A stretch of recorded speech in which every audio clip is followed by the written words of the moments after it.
Welcome, everybody. This is John Mulligan with Action Coach, and today I have Damian Espinosa of Tampa Bay Tree Service, and welcome to the podcast. Thanks. Appreciate it. So, Damian, tell me a little bit about how you got started in the tree business, and just a little bit about you. Interesting story. So, how I got started in the tree business. I grew up on a farm um, in Kentucky and Tennessee, and then out in California and stuff. And we did a lot of work out on everything to do with farming. Mainly horses, though, is what we had. Hmm. Um, but I never actually got into tree services until about geez, I bought this business, Tampa Bay Tree Service, about 4 months ago. Oh, wow. Okay. Yeah. So I don't think I mentioned this to you before, but like I bought this business, Tampa Bay Tree Service, which has been going for 9 years. Oh, sweet. Okay. Yeah. So it's been a very solid business. I'm more of the business growth and um, improvement of processes and adding technology and making everything a better experience for everybody, both, the staff as well as the customers. Mhm.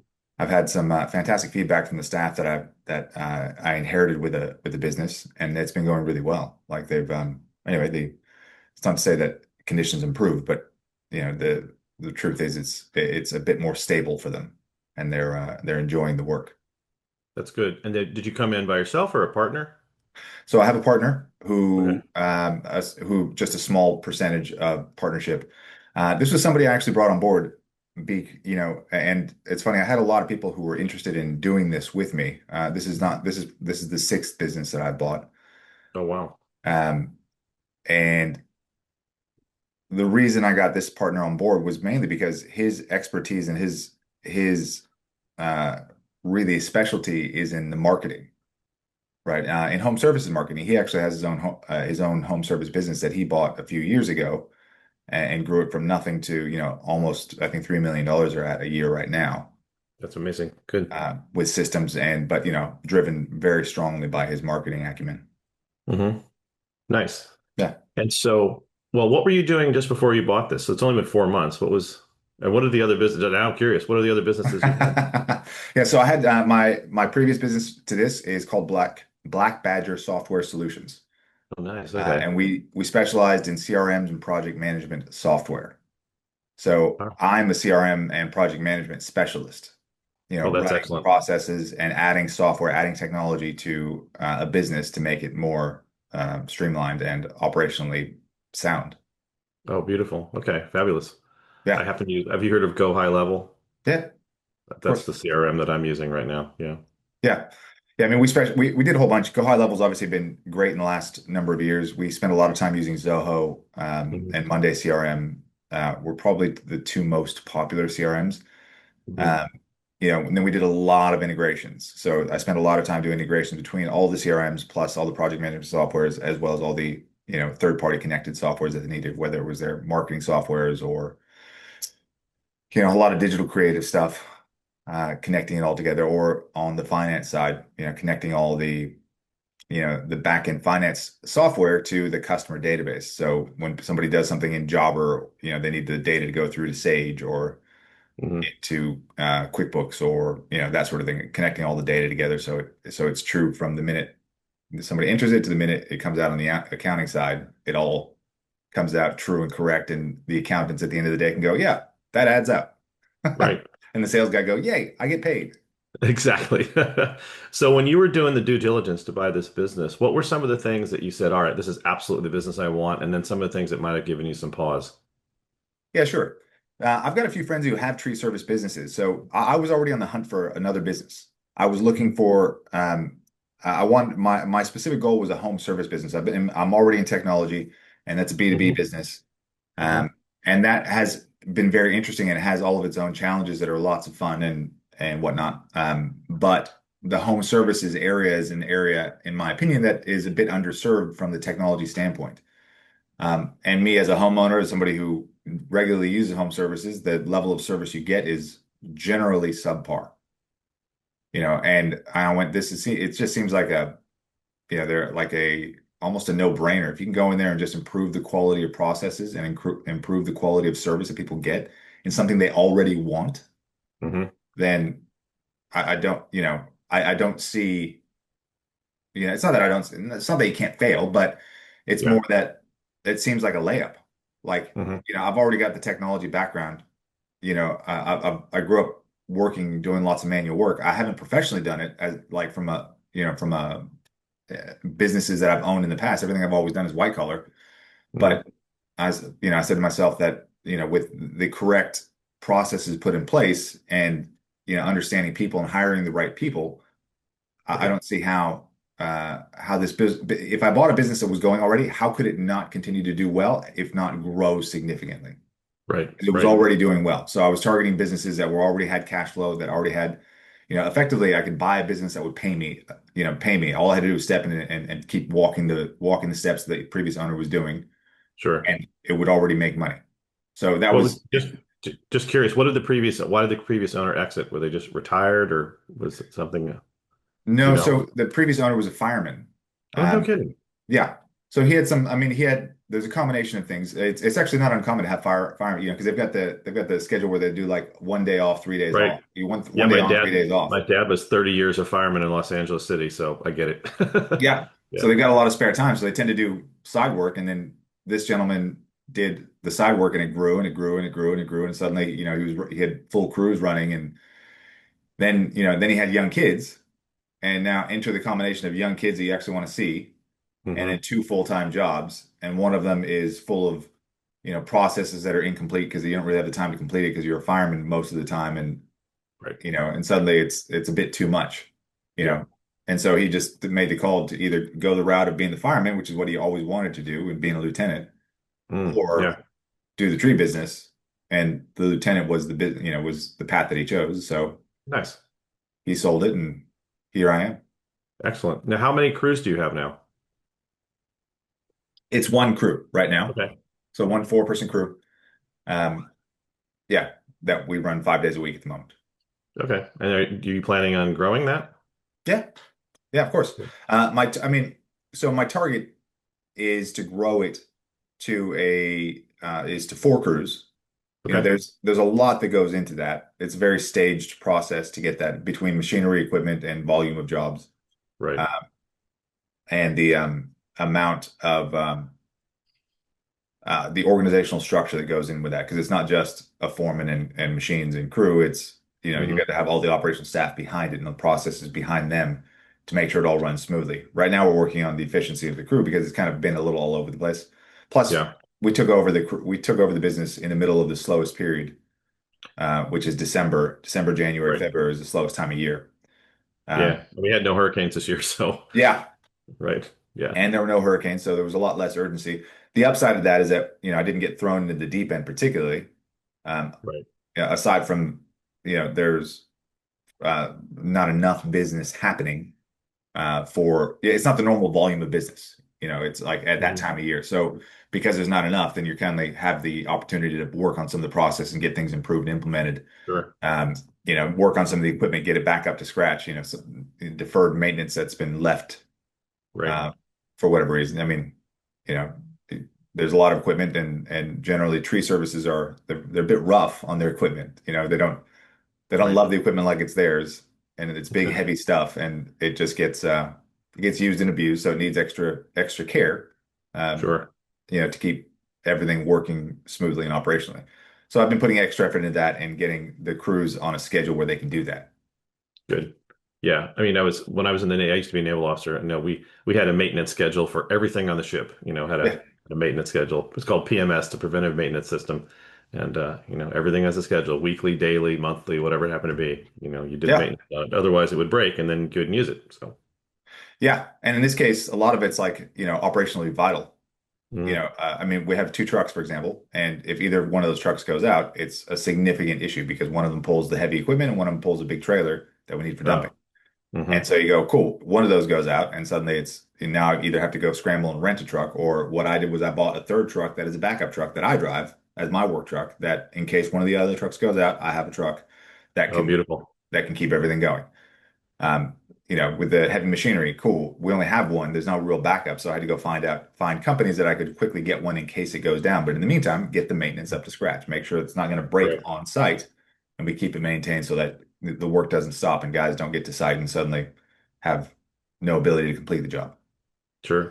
Well, you mentioned early on that, well, obviously you have a background in CRM. I was actually going to ask you about CRM. So curious, which CRM system do you use for your own business? I'm using Jobber. Jobber. Okay, Yeah. good.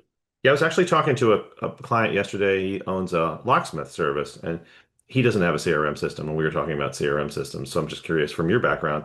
So two-person locksmith company trying to grow. What would you recommend to them? Something simple. Hmm. Um, I mean, if it's a field services, I would go with something like Jobber Yeah. or um, yeah. I mean, I recently did a bit of a dive into a bunch of CRMs, and Jobber's where I landed Yeah. because it Okay. works for one crew as well as many crews. It's Oh, got some perfect. things that it's missing for tree services specifically. Yeah. Um, but for me, they weren't deal breakers. It was the basic simple automations that Jobber added honestly multiplies the amount of effort you have with your and the customer contact that you can have. Like my customers think that I text them like 6 times before I've even arrived. But it's You not know, you, right? It's no, them. I've It's the got machine. Yeah. yeah, I literally have it set up so that there's a cadence. As soon as as soon as we appoint them, there's Hmm. just automations that go and remind them that we're going to turn up, the day before or the day of, or and that sort of thing. And then after, but I've written it so it sounds like it's me Sure. just casually confirming things, and it comes from our dedicated number, Absolutely. and so they like that continuity is there, and I Hmm. get great feedback. They just assume that I'm just constantly in communication with them, and obviously if Good. they respond, I see it. I see everything, and I Sure. can personally respond to anything that's automated sent, and automated Yeah. sent. What do you do at the end? So do you send out Google review requests as well? Yeah. Yeah, Good. our Google profile has been a bit of a drama. It's it's been we when I bought the business, there was a Google profile, and the fact is it was suspended, and it was suspended to the point where it couldn't be repaired, even though I knew it had over 100 5-star reviews. Wow. It was a great profile, but the previous owner got some very bad advice from their marketing company, Hmm. and they followed it, and the company just honestly they ruined the profile, and we lost it. So Oh, now, gee. yeah, so I lost You got to all that. rebuild it now? Yeah. So we Yeah. rebuilt it. But Google's fantastic. It's like it's the trusted place to go. But they don't Hmm. they run on a lot of algorithms that if you do anything that's out of the ordinary, it sticks out. And then they Yes. flag it and go, oh, that must be fake. Yes. And it turns out most business owners are quite slow to get things done and quite they don't put a lot of effort into it. It can sit there for ages before it does anything. And if Yeah. if you act outside of those parameters, like do things like send review requests to every single customer you see and send out to your database and actually get reviews. Like I got my Google profile up, and then I got like a dozen reviews within 2 weeks or so, and my profile got suspended for like because they thought it was fake. And I was like, these are all Oh, legitimate reviews. These are all people who we actually recently served in the last month. We right. solved issues. You're just implementing a new strategy and they're taking advantage of it. Yeah. Yeah. Yeah, Right. and I mean, they flag it because it doesn't look real. And I go, I mean, I Right. guess so. Most business owners, I guess, aren't as proactive. They aren't updating their profiles. They aren't, this is what I do. Yeah, this is my area of specialty, and so it goes. So now we've got it suspended. Now we got it reinstated. Again, lost all those reviews. Oh, no. Yeah, lost all the reviews, and so what we've done is just we've got it reinstated. Now we're just have to slowly bring it up to speed. So I'm not Sure. sending out review requests right now to all my customers because I will Mm. get reviews and they're great, Yeah. but I'll get Yeah. too many too fast. So I'm selectively sending it out. So I think we have literally one review right now because we got it up last week. And Wow. my partner Matt, who specializes in this, he goes, yeah, you can't act outside the normal. You kind of have to be that slow, incompetent business owner who doesn't know Yeah. how to deal That's with what their they Google. expect. Yeah, Yeah. do what Google expects and you'll be okay. If you do it like you do, which is fast and professional and communicate lots, Google goes, people don't do that. Yeah, that's That right. must be Sounds like a fake. bot. Yeah, must be fake. Let's suspend that Yeah. profile and make them fix it. So what are some of the things you do for marketing? Like how, I mean, you've taken over an existing business, so that's an Mhm. advantage. But as Yeah. far as marketing, what are some of the things that you found effective, or have you found things that just are not effective in your space? Yeah. So when I took over the business, they were doing two different things. Like they had two marketing strategies. One was just EDDM, so every door direct mailing. They just Hmm. send out these flyers, you know, that look like Oh yeah.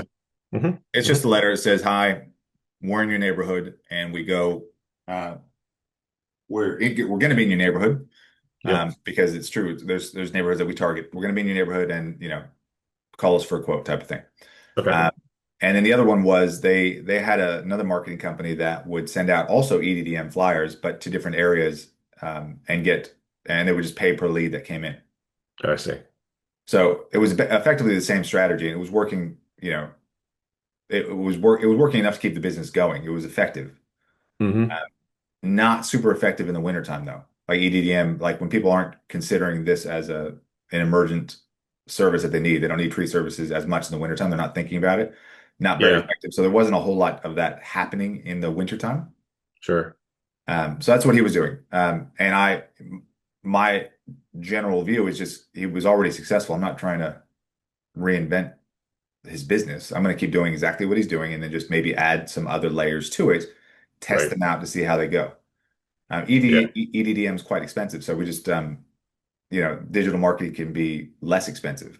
Hmm. So we put in some strategies for what the Google honestly is the Google profile is one of the major strategies which I haven't literally have not had available to use for marketing purposes for the last 3 months.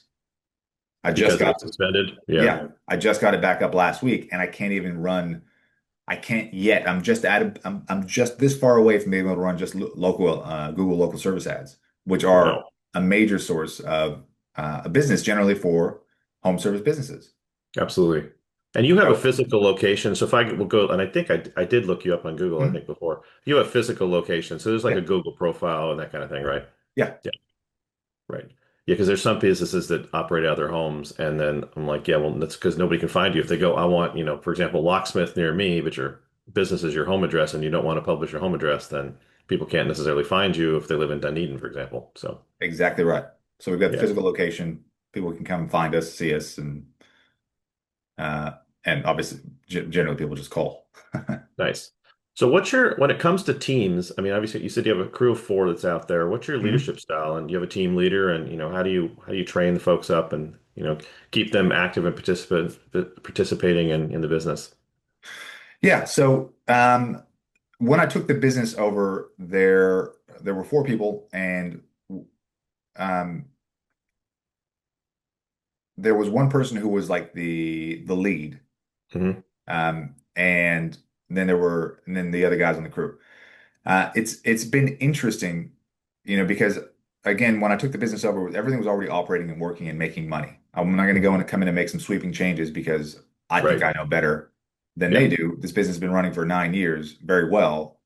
I don't, in terms of their processes, already making money. I don't need to change what's happening or Yep. how they're doing things. I'm just going to do what they're doing, Yes. observe it, see exactly what's going on, and then maybe slowly implement some changes if needed. Hmm. Yeah. Um, Great strategy. Yep. and they were operating just fine. Hmm. The lead, as it turned out, there was um, the guy who was acting as lead had sort of been shoved into that position. Um, Oh yeah. like during just in the months prior to me taking it over, there was a transition of the guy who was the foreman and the lead was on the crew was left on short notice. Somebody else got shoved in that position, and there was a bit of a vacuum. There was a guy who was kind of just acting as lead, Hmm. and so I let it just sort of play out and see how it went, and then I made a change. Honestly, there was one of the other guys in the crew who actually has much more experience on the technical side and the leadership side. He's a bit older as well. Hmm. So I just made the change there. Nobody lost their jobs. We just sort of changed the roles. I Right. made it clear so that we can have one clear lead, and this is the guy who's responsible for safety. And I started making sure we're implementing safety steps, and I've discovered that he's got several certificates in safety, in like Oh, chainsaw perfect. safety and other things. And I said, great, this is a Right. priority to me. Right.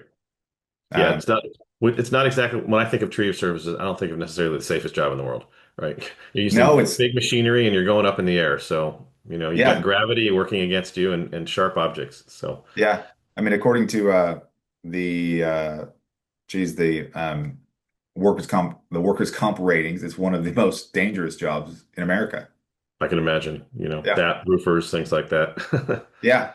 I mean, the climbers, I got to tell you, like, I've climbed lots of trees in the past, but not like these guys. Like, they're full, they're fully rigged up. They're tied into the tree in two different places usually, hmm and climbing, but they're climbing on literally out on a limb. And it's like Yes, they're 30, 40 feet up in the air, right. held on by a harness while they're wielding a chainsaw. And it's Yeah, like, I wouldn't want to over a roof, right. with the team below them, and they're up there before they get the chainsaw, they're tying branches off, so because the branch is gonna fall and they can't fall on the roof, so they got to tie it off in two spots so it doesn't swing. And hmm guy's sitting on the ground holding it, suspending it, and then another guy's got a different point on it and pulling it off the roof so they can lower it carefully and safely onto the ground. It's like a Sure. ballet. It's such a coordinated movement, but it's all based off one guy up in the tree balancing on a limb, tying ropes and with a chainsaw. And I go, well, there's a reason why tree services cost so much money these days. Like just the Oh, for liability sure. insurance is ridiculous. Well, I can imagine. Well, I had two giant pine trees removed from my backyard. When I bought my house, I live down in Seminole. Um, I realized I looked at the plat and I thought, why is there this funky little triangle right here in the back of my yard? But the fence goes this way, but the property line goes this way. And I realized it's because there's two giant pine trees right there. And I guess when they built the fence, they just were like, well, we'll just build around the trees. But the trees were dropping pine needles all into my backyard and my pool. So I finally got tired of that and I got rid of them. But it was and I sit here in my office and I was looking at them. They were right over there and just watching them as they're taking these things down because they couldn't just cut them down and let them fall, right? No. So they literally were started just shaving off pieces of it and off down Yep. they would come. It was really fascinating. Yeah. Yeah. Yeah, it's been interesting, like from an operational standpoint, Mhm. the cutting a tree down isn't hard. I mean, it isn't difficult at all. Like if you got a chainsaw, you can cut it down. It's protecting the property beneath the tree that takes Yes. all the time and effort. Like that's all the skill involved. Like you just pointed out, you can't just drop a tree. There's stuff around it. There's a pool, there's concrete, there's pavers, there's fences, Yes. there's walls, there's roofs, there's gutters, there's all hmm these things. And you take down a tree that's like 50 feet or 100 feet high in between two houses. You can't Yes. drop a limb on any side. Even if you dropped Nope. it and there was room and it bounced one way or the other, it would bounce Right. into the wall or through a window. Yes. And it's really the urban setting. I've never like the urban setting of tree dismantling is um it's almost like a big puzzle. You're constantly working out what's the best way to drop this down into a spot where it's going to touch nothing. And that might be nothing might be a sprinkler because everybody's got sprinklers. Sure. That makes Drop sense. 200 pound limb into the dirt and there's sprinkler lines beneath it and suddenly you're having to fix sprinkler lines rather than cutting Right. trees. Well, we're getting close to the end here. Let me shoot you a couple rapid fire questions here. So first of all, where do you see yourself in the next 3 to 5 years?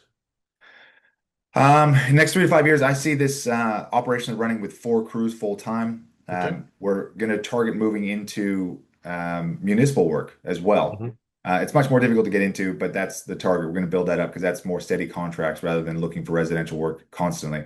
We're Yeah. also building a subscription service. So Oh. we do a lot of palm tree removals, but there's no actual service. Everybody just gets called every sort of period of time. They And look up and go, it's about they go, oh time. yeah, I need these. Rather than you proactively going out, hey, we're going to do these every 6 months. I'm just going to put you on service, and when we come out and do it, we're going to bill you the hmm same cost we billed you last year, type of thing, Okay. or every 6 months. So we're Yeah. building that out. And yeah, having a full operational team without me on the operations side on a daily basis is the goal within the next 12 months. Cool. And you've obviously been successful in several businesses. What do you see as the key to success as a business owner? The key to success, I mean, it always starts with the leads. Like hmm if you have the ability to get leads and make sales, hmm then you have enough time to do everything else. hmm Like I'm really good on the operational side in terms of streamlining it, but if there's not enough business happening, there's nothing to streamline. And I've Yeah. always found if I can fill the top end of the funnel, then the rest of the business will work out. It might not be the absolute perfect system the whole time because you have kind of to figure it out as you grow, as you scale, hmm putting the systems in. But hmm that's always been the key for me is get the leads and get the sales. Yeah. That's perfect. I love it. And I guess one last question. So if you could have a little bit of magic fairy dust you could just sprinkle on your business, What would you put it on right now? Um, what would I put it on? I would put it on the marketing, Okay. because that's the area where still we're doing fine. We have more leads than like we started in January, and we had Hmm. some leads. In February, we had some more leads. In March, we had more leads, and it's going all in the right direction. But Good. you know, I'd like to just turbocharge that. Yeah. Nice. That's Yeah. beautiful. All right. Well, thank you very much for your time. So this has been Damian Espinosa with Tampa Bay Tree Service, and this is John Mulligan with Action Coach. And thank you for joining us for the podcast. Yeah. Thanks for having me.